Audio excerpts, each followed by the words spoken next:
If you're struggling with training and raising up volunteers at your church, well, we're here at Prestonwood Baptist in Plano, Texas, with Bryan Bailey, the Director of Media here.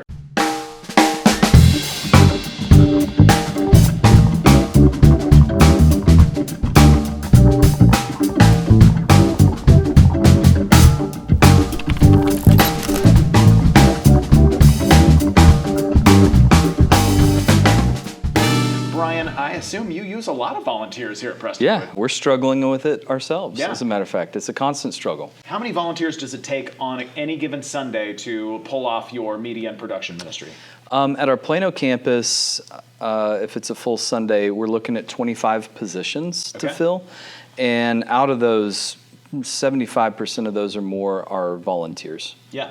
And if you need, 20 to 25 volunteers each weekend, how many do you need in your pool of volunteers so that you don't burn them all out? We like to have, I look at it by position. So right now, Prestonwood Media in general, we've got about 160 volunteers.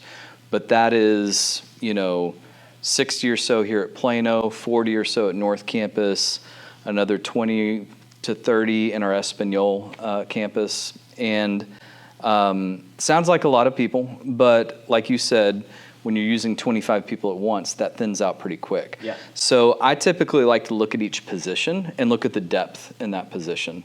Some, like cameras, we need a lot of depth because right now we're scheduling 3 or 4 camera operators per Sunday, plus a couple of handhelds, plus a jib operator on top of that. So we want a really deep pool of those. Graphics operators, we don't need as many of those. So I look at it on a per position situation, but my goal is that somebody should feel comfortable serving twice a month. They should feel comfortable serving maybe 3 times a month, but then they're going to take 3 weeks off. I want people to be balanced in that, right? I want them serving, but I also want to make sure that they're getting plugged into a small group of some kind, being in worship with their families, etc.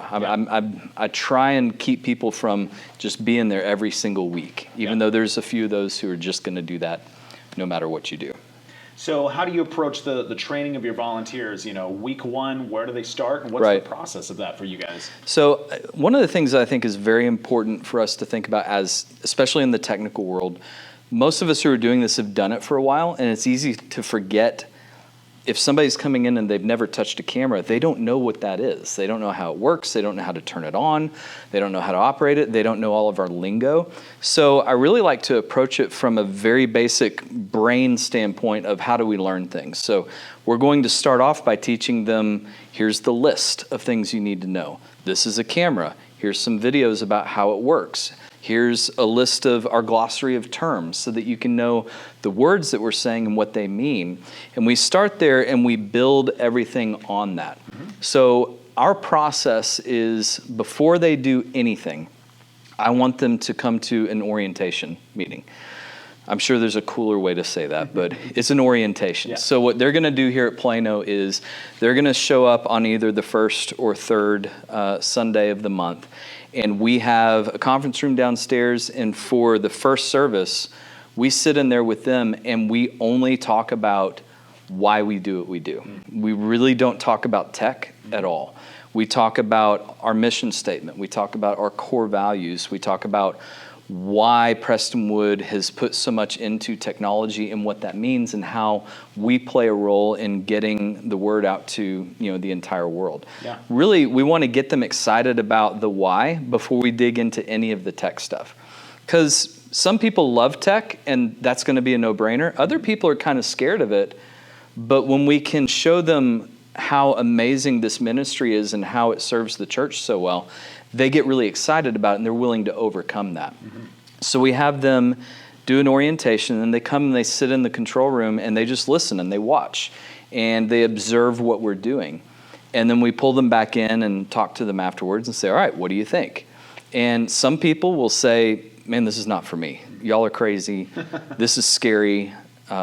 People are yelling, whatever. And they're just not into it. Others are like, let's go. And so we nail them down on which area they're going to serve in. Yeah. Once they do that, that's when we really get into the training aspect of things. Because that filters out a lot of people. I don't like bringing somebody in for the first time. All right, we're going to teach you how to run a camera. They don't know who we are. They don't know what we're doing. We don't know who they are. So we want that first process to filter folks out so that they don't get frustrated and so that we don't end up in a bad place either. Yeah. But once they're there, we jump into training. And one of the things that we've started doing over the past 3 or 4 years is putting a lot of our training online in an LMS, a learning management system, that will allow them to do a lot of learning on their own. Because imagine like ProPresenter. If you're going to teach somebody ProPresenter, it's a computer program. So do you have to be here on a Wednesday night to learn that? Yeah. No. ProPresenter, Renewed Vision has so many videos. Like, we don't need to recreate that. So we have a system that allows them to go in and watch all these videos, and then we can add quizzes in there. All right, what do you know about this? Just to make sure that they're retaining the information. So we start with that, and then we get them in for some hands-on training. And all of the hands-on training is unscary, not during a service or anything else. It is, we're just going to sit here, show you the gear. You've already watched some videos to kind of get an idea of how it works. So now we're going to get you comfortable with it. And depending on the position, that could be 2 sessions, it could be 3 sessions. If we do a Saturday training, maybe we knock all of those out in one day. Otherwise, maybe that takes a couple of weeks. But we're not going to let them move on from that until we're sure that they know what they need to know, until they're comfortable moving forward. Yeah. That's, to me, that's something that's super important working with church volunteers, is we want them to have a good experience, and we also need them to do well. So let's take it as slow as we need to take it. Some people fly right through it because they just get it. Other people take a very long time, but they'll get there eventually. Yeah. So once they've done that, then we give them some kind of, we call it solo training, but the idea is that we put them in a situation where it's in real time. So maybe we play back a service and we have them run graphics along with that so that they can feel what the transitions need to be, et cetera. Yeah. A lot of times what we do is we have them come in on a Sunday morning and they will run the rehearsal, knowing that they're not going to have to run the main service. And so they've always got somebody looking over their shoulder. And we will keep them in that position as long as we need to before we turn them loose on a service. Then, after they've run a service or 2 on their own, we're good. And we've got a certificate that we give them. And we've got a certain colored lanyard that each volunteer gets with a tag with their name on it. And they're a part of the team at that point. Yeah. With your, training videos, is that resources you're creating in-house, or are you finding resources through YouTube, through MXU, other platforms, and compiling what makes sense for you? It's everything. It's everything, really, because there's no sense in us recreating things that are already out there. So some of it's YouTube videos. We subscribe to MXU, so we pull a lot of those videos into it. There's a lot of stuff that the manufacturers make that allows us to use some of that. My goal, because we've got 2 campuses and we have English and Espanol, so it's basically 4 campuses. Yeah. My goal is that if you're going to learn how to run lyrics for ProPresenter, everybody is going to learn that the same way up to a point. And then if you're in the student building, you're going to need to learn something else. If you're at North Campus, you need to learn something else. If you're at Plano, you need to learn something else because of how we're implementing it. But up to that point, everybody's learning the same theory. We are indoctrinating them with how we want them to think about it. And then it's just application at the very end. So a lot of times we will do special content for, look, this is how this works, but at Prestonwood, here's how we're going to apply this. And with training your volunteers, is that always the staff that is guiding them through it, or do you have volunteers training volunteers? I have volunteers training volunteers. I mean, I think that's part of our goals as ministers is to, equip the saints. And for me, let's give everybody ownership who wants to have ownership. So, plus I can't do everything. Yeah. Even with as large of a staff as I have, we can't do everything, and we shouldn't do everything. So I like to have a leadership crew, and these are folks that are not, it's not that they're the best technical people at what they do, it's that they have a heart for the rest of the team, they have a heart for what we're doing, and they're willing to jump in and put in the extra time to be here for trainings on Wednesday nights or Saturday mornings. They're willing to do the scheduling, so they get to know everybody on the team. And the way I do that is each position will have a certain number of leadership crew. So like we have, I think, 4 leadership crew over cameras at Plano. Those guys are doing all the training. Those guys are doing all the scheduling. I'm making sure they're equipped with what they need.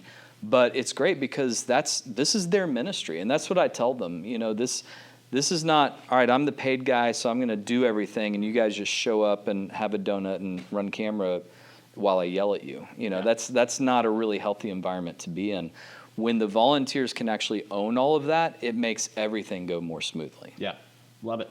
So again, you probably have volunteers at your church working in your production ministry. We've learned some very basic, helpful principles here at Prestonwood, starting with sharing the vision, why you do what you do, why it matters before they even touch the gear. And then you want to have some basic training resources that they can watch at home. They can get familiar with the gear and learn the systems before they even show up and touch the gear again. And so when they're there, they know why they're doing it. They almost know a lot of what they're going to be doing day one. And then take the time to give them the reps on the gear before you release them to do it on their own. And then they'll even be able to train other volunteers under them as they grow. And it's a very replicatable process of building up volunteers and setting them up for success. Yep. Awesome. Absolutely.